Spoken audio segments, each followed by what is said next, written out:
사랑하는 여러분, 구원받은 하나님의 백성들은 세상을 어떻게 살아야 할까요?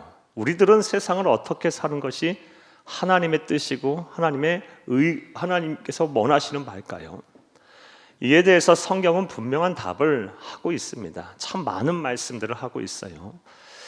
이러한 많은 말씀들, 분명한 대답을 정리를 하면 크게 두 가지로 정리를 할 수가 있습니다. 첫 번째는 세상에 동화되지 말고 거룩하신 하나님의 백성답게 우리의 삶 또한 성결하고 거룩한 삶을 살라라는 것입니다. 이것은 먼저 베드로전서 1장 15절 말씀을 통해서 알 수 있습니다. 오직 너희를 부르신 거룩한 이처럼 너희도 모든 행실에 거룩한 자가 되라 라는 말씀하셨습니다. 성결한 삶, 거룩한 삶, 세상에 사는 사람들과 똑같이 살지 않고 구별된 삶을 살라라는 것입니다.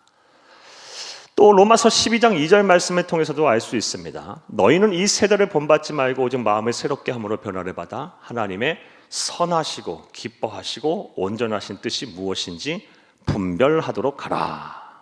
그러니까 이 세상의 문화와 가치관에 이렇게 휩쓸려 살지 말고 뜻을 분명히 정하고 하나님의 뜻을 잘 분별하여 성결하고 거룩하게 살라라는 것입니다.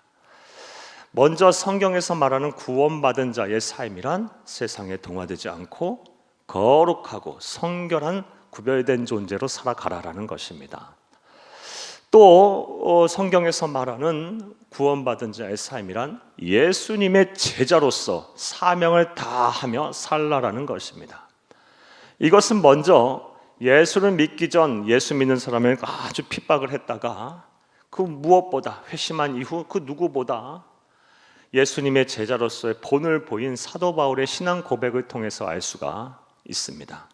갈라디아서 2장 20절 말씀에 보면 내가 그리스도와 함께 십자가에 못 박혔나니 그런즉 이제는 내가 산 것이 아니요 오직 내 안에 그리스도께서 사신 것이라. 이제 내가 육체 가운데 사는 것은 나를 사랑하사 나를 위하여 자기 몸을 버리신 하나님의 아들을 믿는 믿음 안에서 사는 것이라. 할렐루야. 사랑하는 여러분, 그러니까 이제 내가 사는 것은 나를 위해서 사는 것이 아니라 예수를 위해 살겠다라는 것입니다. 나는 죽고 예수는 살고, 나는 죽고 예수는 살고. 이게 바로 그리스도인의 삶이라는 것입니다. 구원받은 자의 삶이라는 것입니다. 예수님께서도 말씀을 하셨습니다. 부활하여 승천하시면서 마태복음 28장 19절에서 20절 말씀에 너희는 가서 모든 민족으로 제자를 삼아 아버지와 아들과 성령의 이름으로 세례를 주고 내게 분부한 모든 것을 가르쳐 지키게 하라. 볼지어다 내가 세상 끝날까지 너희와 함께 있으리라 말씀하시면서 제자로서의 삶을 살라. 사명 감당하고 살아라. 하나님의 나라를 이 땅에 이루라. 이것이 내 마음의 뜻이자 소원이다 라고 분명히 말씀을 하셨습니다.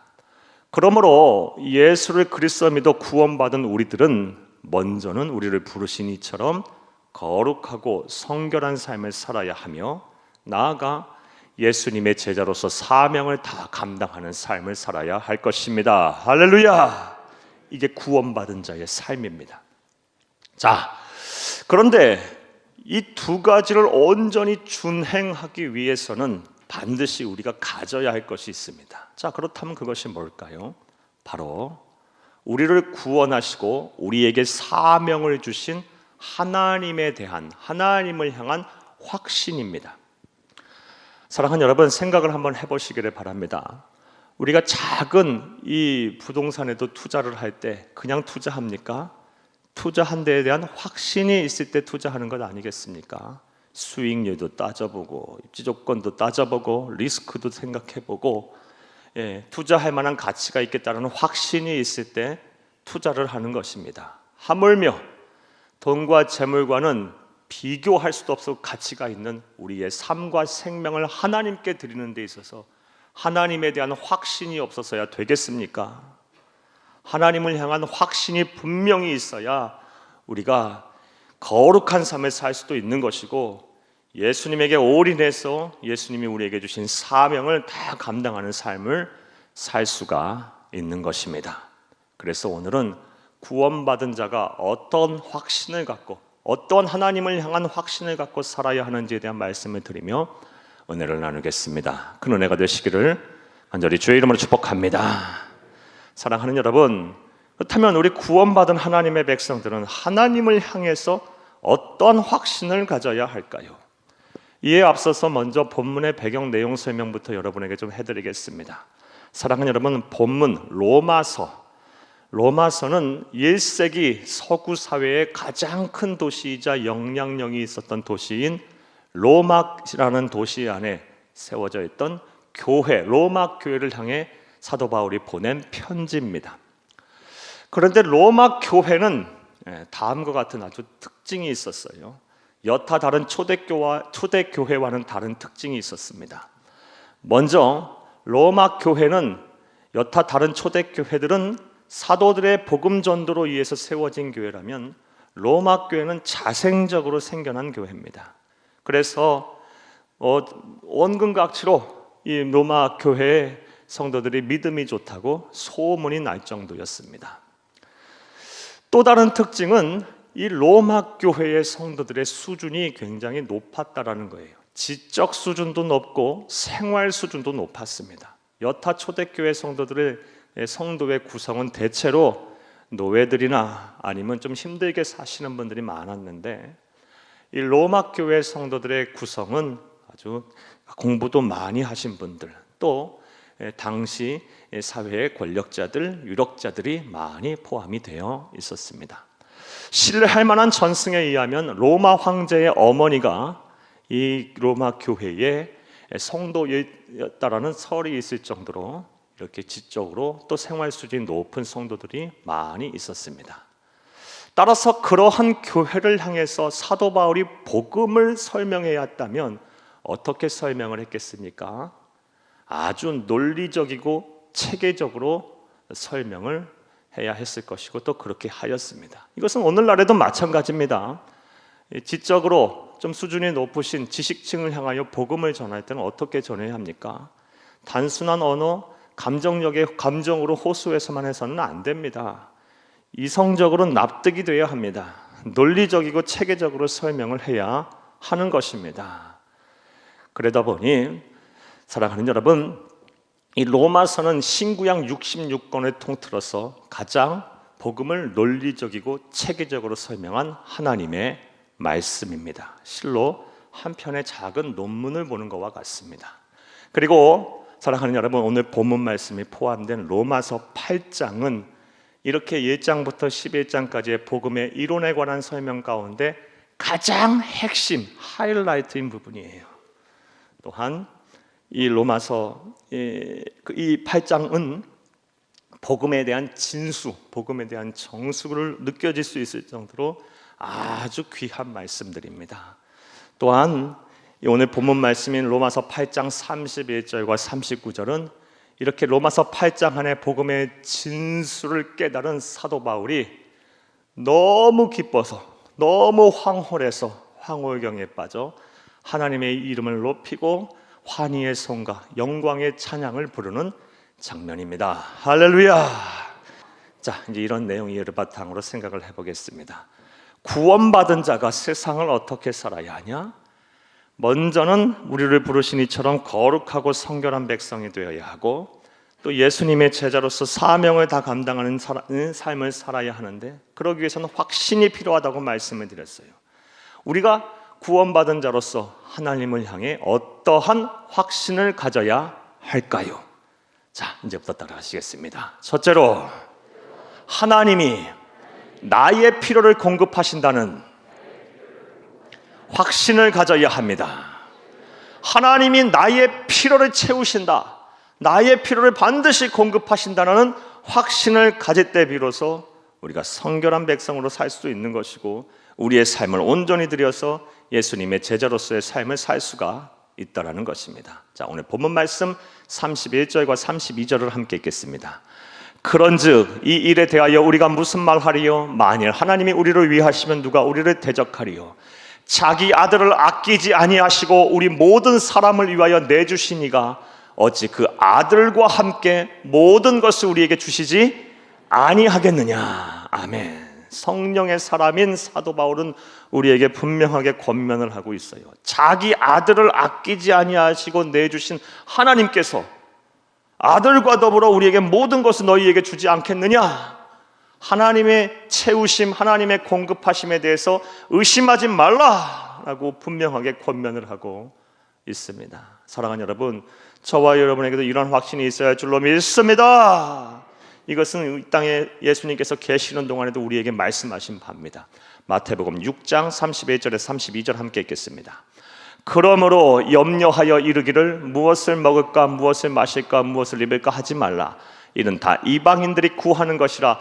너희 하늘 아버지께서 이 모든 것이 너희에게 있어야 할 줄을 아시느니라. 아시고 필요를 채우시겠다는 거예요.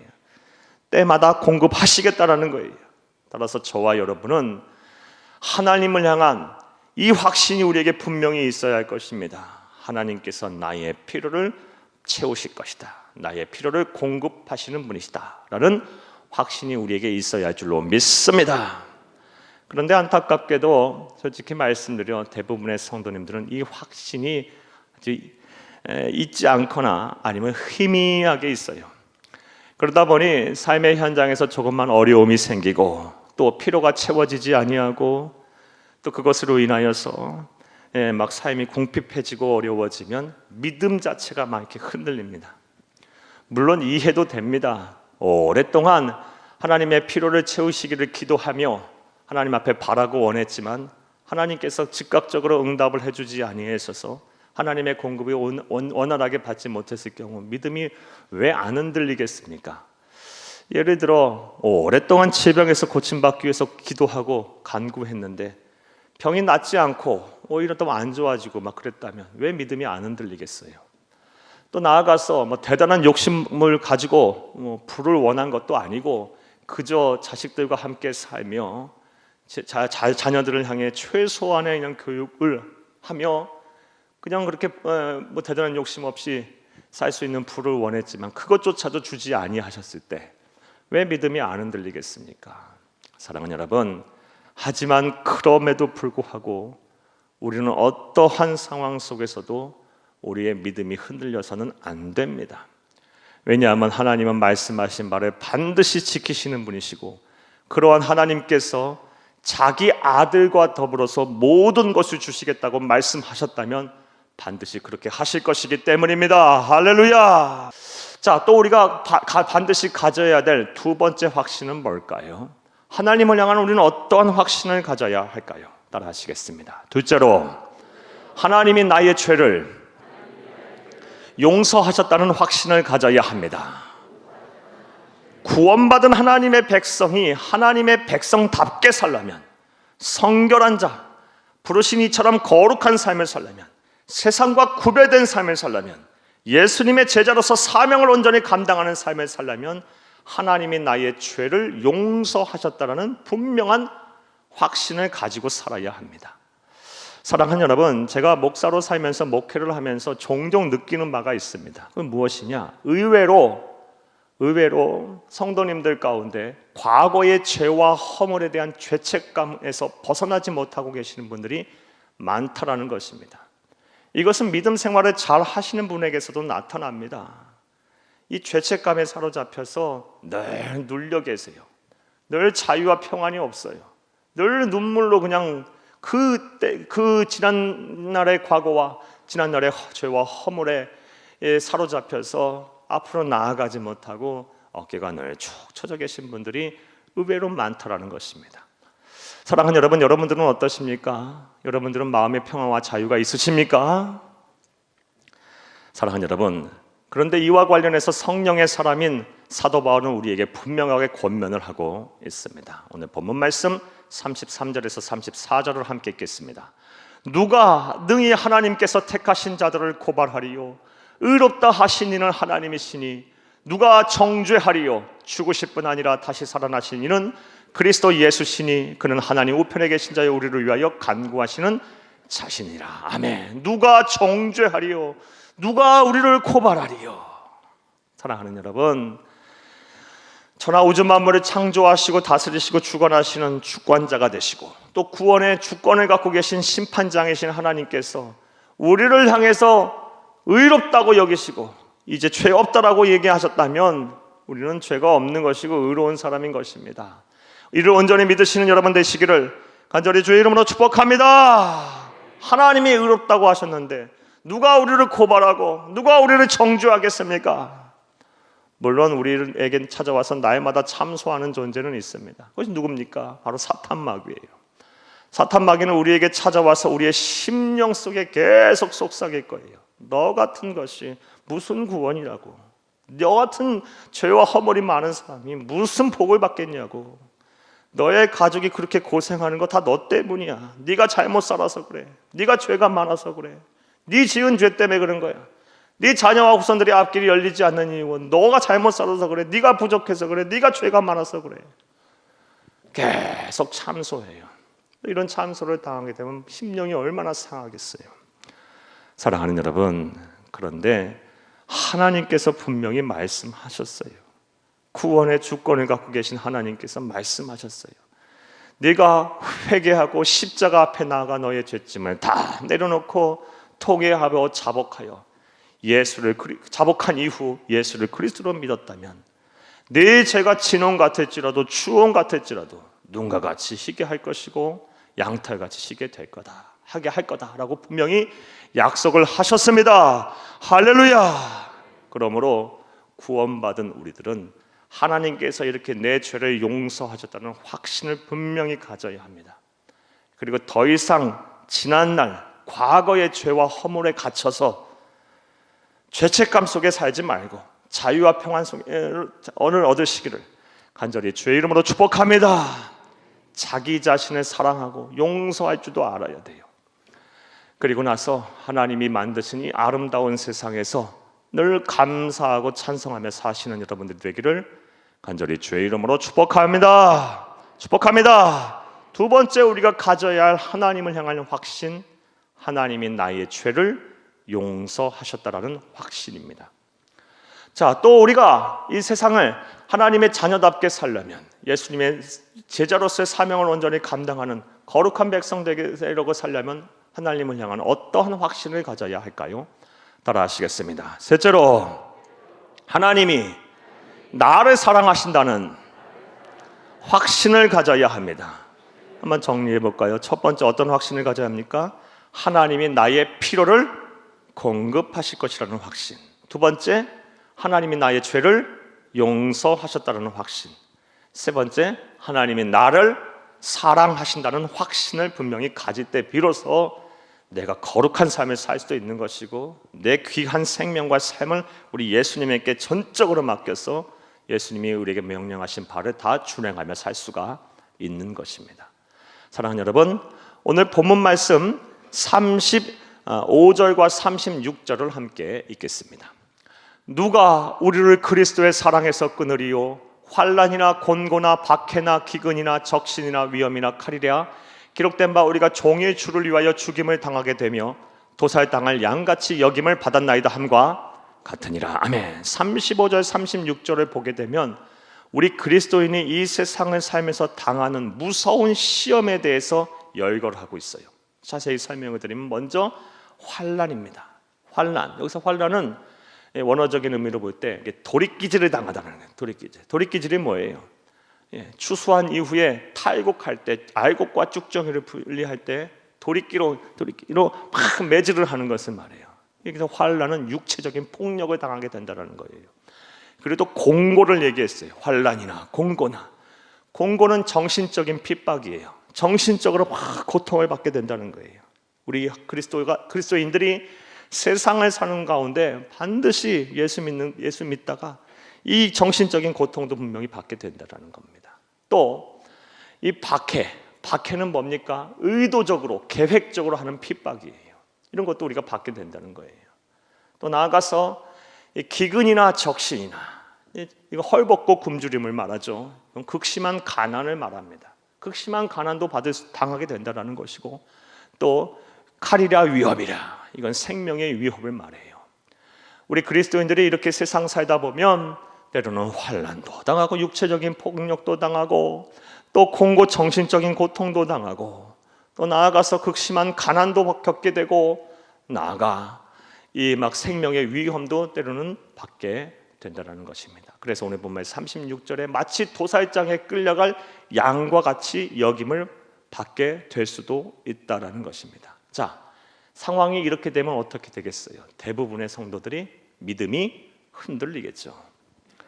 그런데 사도 바울, 성령의 사람인 사도 바울은 이러한 상황 속에서도 믿음이 흔들리지 않을 수 있는 그 방법을 분명하게 알고 있었고 또 제시하고 있습니다. 오늘 본 말씀 37절을 함께 읽겠습니다. 그러나 이 모든 일에 우리를 사랑하시는 이로 말미암아 우리가 넉넉히 이기느니라. 아멘. 하나님이 나를 사랑하신다는 이 확신으로 이겨내고 있어요. 우리를 사랑하시는 이로 말미암아 우리가 그냥 이기는 것도 아니고 넉넉히 이기느니라. 사랑하는 여러분, 하나님이 나를 사랑하시다는 확신을 가지고 어떠한 시험과 환난 속에서도 믿음을 잃지 않는 성도님들이 다 되시기를 간절히 주의 이름으로 축복합니다. 하나님이 나를 사랑하신다는 확신. 본문에서는 이 하나님의 사랑이 얼마나 크고 위대한지 또 그 사랑에 대해서 설명까지 하고 있어요. 우리 본 말씀 38절에서 39절을 함께 읽겠습니다. 내가 확신하노니 사망이나 생명이나 천사들이나 권세자들이나 현재이나 장래이나 능력이나 높음이나 기쁨이나 다른 어떠한 피조물이라도 우리 주 그리스도 예수 안에 있는 하나님의 사랑에서 끊을 수 없으리라. 아멘. 많은 단어를 열거하면서 하나님의 사랑을 말하고 있어요. 내가 확신하노니 사망이나 생명이나 천사들이나 권세자들이나 현재이나 장래이나 능력이나 높음이나 기쁨이나 다른 어떠한 피조물이라도 우리를 사랑하시는 우리 주 예수 그리스도 안에 있는 하나님의 사랑에서 끊을 수가 없으리라. 많은 단어를 통해서 열거하면서 하나님의 사랑을 이야기하고 있지만 그 뜻은 하나예요. 그 무엇으로도 그 누구도 나와 하나님의 관계, 나를 사랑하시는 하나님의 사랑을 끊을 수가 없다라는 것입니다. 즉 하나님, 저와 여러분은 하나님의 사랑에 이렇게 매여 있는 자들이에요. 하나님이 아주 크고 위대하신 그 하나님께서 사랑의 동아줄로 우리를 꽉 묶고 계세요. 그러므로 저와 여러분은 이 세상 사는 가운데 혼자가 아니에요. 두려워할 필요도 없고 낙심할 필요도 없고 염려와 근심 속에서 좌절할 필요도 없어요. 외로워할 필요도 없어요. 하나님이 우리의 사랑의 동아줄을 꼭 묶고 계시고 그리고 그것을 누구도 그 무엇으로도 끊을 수 없는 것임을 믿으시기를 간절히 주의 이름으로 축복합니다. 자, 이제 말씀을 맺겠습니다. 사랑하는 여러분, 저는 말씀을 시작하면서 설교를 시작하면서 우리 구원받은 자가 세상을 어떻게 살아야 하는지에 대한 질문으로 말씀을 시작했습니다. 어떻게 살아야 합니까? 세상에 동화되지 말고 우리를 부르신 거룩한 하나님처럼 우리 또한 성결하고 거룩한, 죄짓지 말고 세상 사람들과 다른 구별된 삶을 살아야 합니다. 나아가서 예수님의 제자로서 사명을 다 감당하는 삶을 살아야 합니다. 그런데 이 모든 것을 준행하려면 반드시 우리를 부르시고 우리를 구원하시고 우리에게 사명을 주신 하나님을 향한 확신이 있어야 한다는 말씀을 드렸어요. 그 확신이 무엇입니까? 먼저는 하나님이 나의 필요를 공급하신다. 하나님이 나의 필요를 공급하신다. 그 다음에 하나님이 나의 죄를 용서하셨다라는 확신. 마지막으로 하나님이 나를 사랑하신다라는 확신을 가지시기 바랍니다. 이 확신들이 단단해지면 단단해질수록 우리의 구원이 분명해질 거예요. 더 분명해질 거예요. 나아가 하나님의 능력이 아주 강력하게 나타날 것입니다. 그래서 많은 사람들이 사랑하고 존경하고 또 부러워하고 때로는 두려워하는 세상에 감당하지 못할 믿음의 사람들이 다 될 것입니다. 이런 은혜와 복이 저와 여러분의 복이 되기를 간절히 주의 이름으로 축복합니다. 축복합니다.